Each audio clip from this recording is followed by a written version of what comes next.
men ertalabdan kechgacha bolalarga qarab, sizlarning aytganingizni qilgan. Men eshak emasmanmi? Men ham eshakman unda. Menda armon yo'qmi?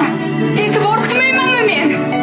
Eshak bo'lganim yetmagandek, o'zimga ham vaqtim yo'q. Yana senga vitamin bera olmayotgan ekanman, ha?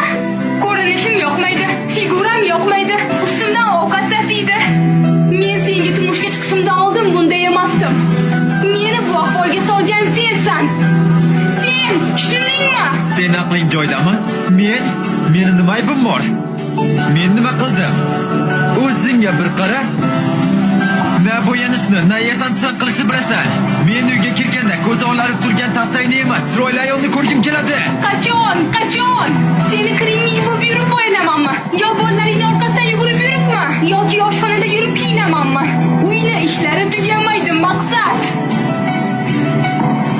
Sen bilan gaplashgim kelmayapti. Albatta gaplashging kelmaydi, albatta. Men qiziq emasman-ku senga. Bilasanmi nega? Sababi sen alohida rivojlanib ketgansan. Meni bu oshxonaga qamading-da, o'zing bo'lak ketding.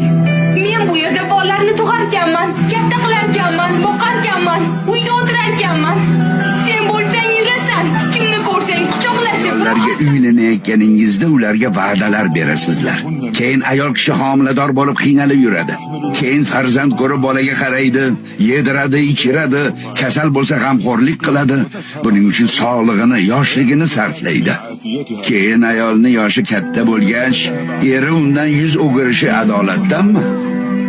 Agar u ayol uyiga va bolalariga qaramay qo'yganda, faqat o'ziga oro berib, eriga chiroyli ko'rinish bilan ovora bo'lganda edi, naqadar yomon uy bekasi, yomon ona der edingiz. Ayol nima qilsin? Mas'uliyat qayerda? Ayollaringiz borasida Allohdan qo'rqinglar.